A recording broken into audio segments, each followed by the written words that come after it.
दोस्तों 19 मई को ईरान के राष्ट्रपति इब्राहिम रईसी का चॉपर बेल 212 ईरान अजरबैजान की बॉर्डर पर क्रैश हुआ, जिसे हार्ड लैंडिंग बताया जा रहा है।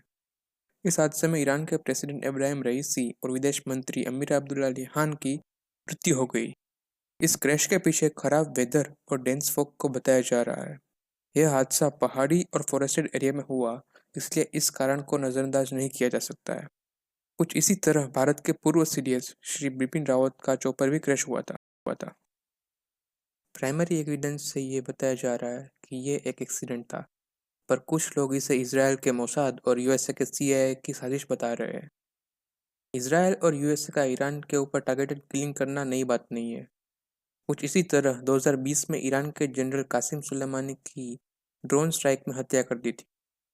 ईरान के टॉप न्यूक्लियर साइंटिस्ट की हत्या के पीछे इसराइल के मोसाद का काम बताया जा रहा है। हालांकि इब्राहिम रईसी के चॉपर क्रैश में इसराइल ने साफ तौर पर कहा है कि इट वॉजंट अस, मतलब कि ये हमारा काम नहीं है।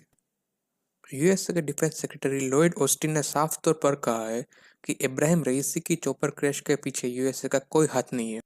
चलिए लॉयड ऑस्टिन के बयान को सुनते हैं। States had no part to play in that crash, and that's a fact, plain and simple. And Israel? Are you afraid they're going to blame Israel? I won't speculate as to what they will. कुछ लोग का ये भी मानना है कि रईसी के chopper के ऊपर स्पेस रेजर से हमला किया गया था।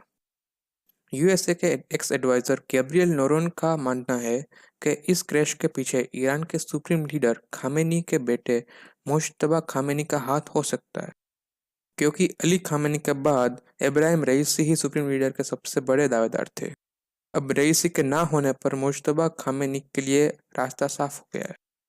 यह सोचने के पीछे एक कारण ये भी है कि इब्राहिम रईसी के साथ दो और चॉपर थे जिसे कुछ नहीं हुआ और खाली रईसी का चॉपर क्रैश हुआ।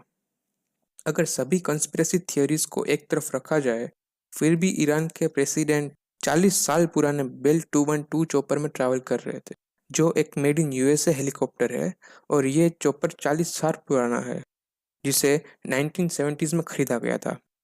और यूएसए के सैंक्शंस और एफएटीएफ का ब्लैकलिस्ट होने की वजह से ईरान इस हेलीकॉप्टर के लेटेस्ट कंपोनेंट्स एंड मेंटेनेंस नहीं करवा पाया था, जिससे हेलीकॉप्टर के मालफंक्शन के चांसेस और बढ़ जाते हैं। इब्राहिम रईसी को अपनी कोर्सिव डिप्लोमेसी के लिए जाना जाता था। वे यूएसए और वेस्ट के दबाव में आए बिना अपने डिसीजंस लेते थे, चाहे वो न्यूक्लियर डील हो या फिर खुली तरीके से रशिया यूक्रेन वॉर में सपोर्ट करना। ईरान रीजनल टेररिस्ट ग्रुप, जिसे 3H कहा जाता है, जिसमें हिजबुल्लाह, हाउथी और हमास को गिना जाता है, उसे खुली तरीके से सपोर्ट और फंडिंग करता है। प्रेसिडेंट रईसी और विदेश मंत्री अमीर अब्दुल्लाहियान की मृत्यु भारत के लिए बहुत बड़ा सेटबैक है।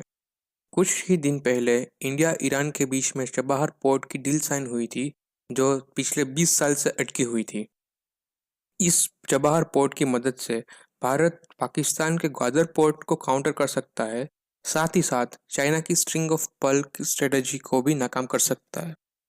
चबाहर पोर्ट को सेंट्रल एशिया का गेटवे कहा जाता है, जिसके जरिए Bharat international north south transport corridor create करना चाहता है, जो चाइना के बेल्ट एंड रोड इनिशिएटिव को काउंटर करेगा।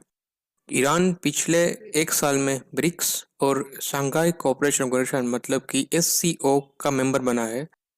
ईरान के साथ बढ़ते हुए रिलेशंस ने यूएसए की नींद जरूर उड़ा दी है, पर भारत हमेशा अपने निजी हित के लिए डिसीजंस लेता है, इसलिए कोई भी देश आज के भारत के ऊपर अपना प्रेशर नहीं बना सकता है। इब्राहिम रईसी की मौत एक एक्सीडेंट थी या फिर इजराइल के मोसाद और यूएसए के सीआईए की साजिश, ये तो इन्वेस्टिगेशन के बाद ही पता चल पाएगा।